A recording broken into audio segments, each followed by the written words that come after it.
जय श्री राधे। पूज्य श्री सद्गुरुदेव भगवान के चरणों में प्रणाम।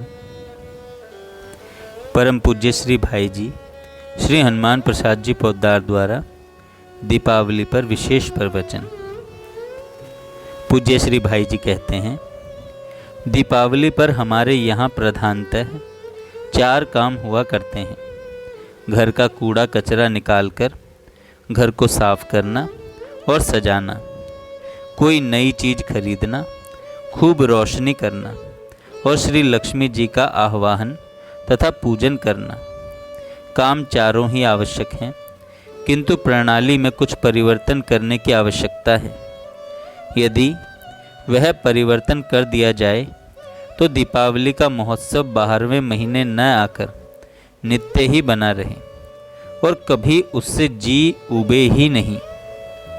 पाठक कहेंगे, सुनने वाले कहेंगे कि यह है तो बड़े मज़े की बात, परंतु रोज़ रोज़ इतना खर्च कहाँ से आएगा।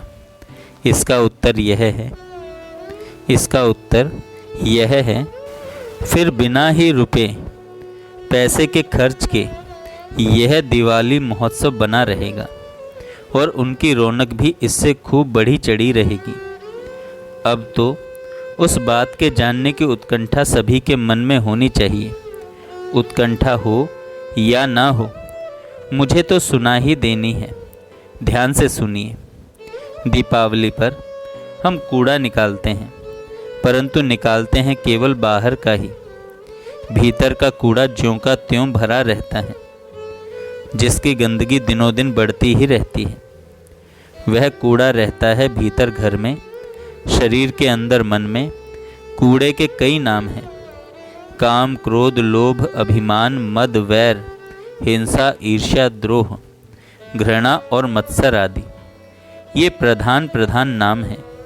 इनके साथी और चेले चाटे बहुत हैं। इन सब में प्रधान 3 हैं: काम, क्रोध और लोभ। इनको साथियों सहित झाड़ू से झाड़ बुहार कर बाहर निकालकर जला देना चाहिए। कूड़े कचरे में आग लगा देना अच्छा हुआ करता है।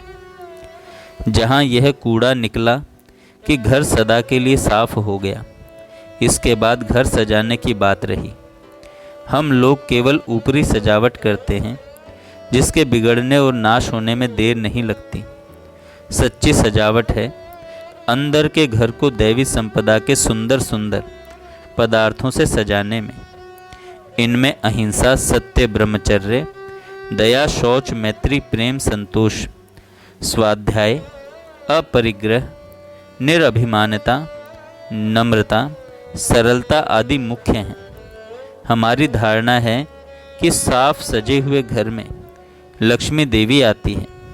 बात ठीक है, परंतु लक्ष्मी जी सदा ठहरती क्यों नहीं? इसलिए कि हमारी सफाई और सजावट केवल बाहरी होती है और फिर वे ठहरी भी चंचला। उन्हें बांध के रखने का कोई साधन हमारे पास नहीं है। हाँ, एक उपाय है जिससे वह सदा ठहर सकती है, केवल ठहर ही नहीं सकती, हमारे मना करने पर भी हमारे पीछे पीछे डोल सकती है। वह उपाय है उनके पति श्री नारायण देव को वश में कर भीतर से भीतर के गुप्त मंदिर में बंद कर रखना। फिर तो अपने पतिदेव के चारों चरण चुंबन करने के लिए उन्हें नित्य आना ही पड़ेगा। हम द्वार बंद करेंगे तब भी वह आना चाहेंगी, जबरदस्ती घर में घुसेंगी, किसी प्रकार भी पिंड नहीं छोड़ेंगी। इतनी माया फैलावेंगी कि जिससे शायद हमें तंग आकर उनके स्वामी से शिकायत करनी पड़ेगी। जब वे कहेंगे तब माया का विस्तार बंद होगा। तब भी देवी जी जाएंगी नहीं, छिपकर रहेंगी। पति को छोड़कर जाएं भी कहाँ? चंचला तो बहुत हैं, परंतु हैं परम पतिव्रता शिरोमणि। स्वामी के चरणों में तो अचल होकर ही रहती हैं। अवश्य ही फिर ये हमें तंग नहीं करेंगी, श्री के रूप में सदा निवास करेंगी। अच्छा, तो अब इन लक्ष्मी देवी जी के स्वामी श्री नारायण देव को वश में करने का क्या उपाय है? उपाय है किसी नई वस्तु का संग्रह करना। दीपावली पर लक्ष्मी माता की प्रसन्नता के लिए हम नई चीज़ें तो खरीदते हैं, परंतु खरीदते ऐसी हैं जो कुछ काल बाद ही पुरानी हो जाती हैं। श्री नारायण देव ऐसी क्षणभंगुर वस्तुओं से वश में नहीं होते। उनके लिए तो यह अपार्थिव पदार्थ चाहिए जो कभी पुराना न हो, नित्य नूतन ही बना रहे। वह पदार्थ है विशुद्ध और अनन्य प्रेम। इस प्रेम में परमात्मा नारायण तुरंत वश में हो जाते हैं।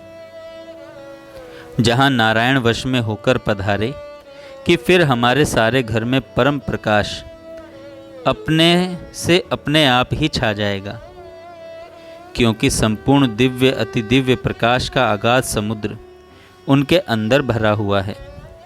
हम टिमटिमाते हुए दीपकों की ज्योति के प्रकाश में लक्ष्मी देवी जी को बुलाते हैं।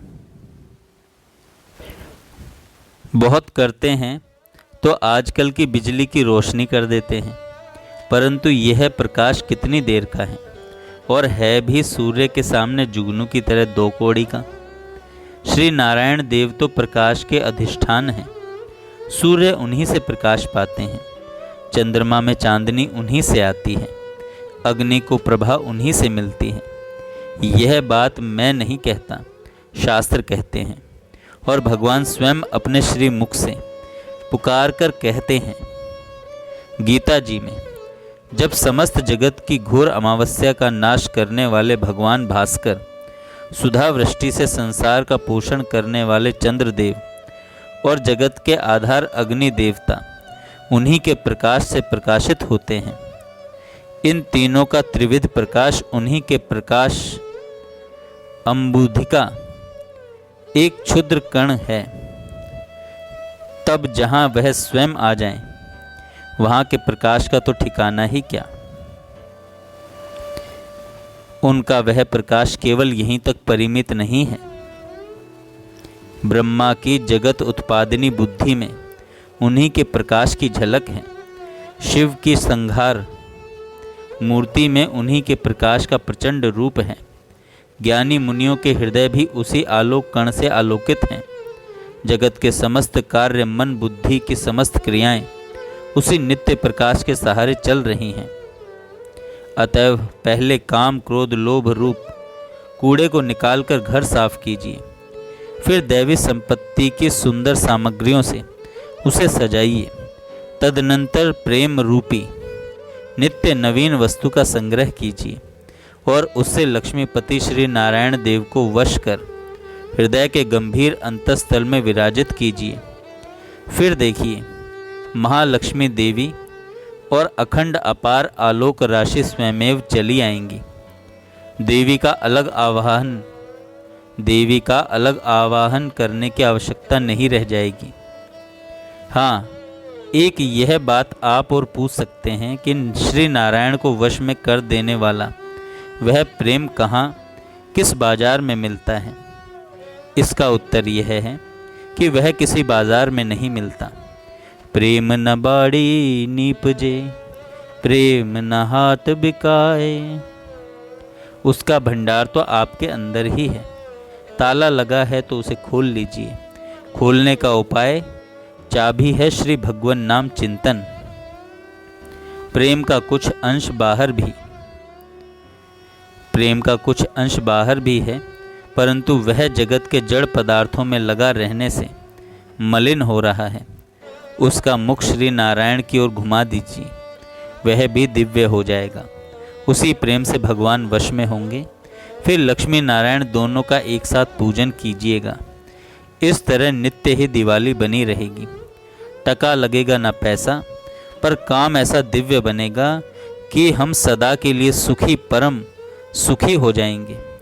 इसी को कहते हैं सदा दिवाली संत की, आठों पहर आनंद। आठों पहर आनंद। जय श्री राधे। आप सभी को दीपावली की शुभकामनाएं। जय श्री राधे। पूज्य श्री सद्गुरुदेव भगवान के चरणों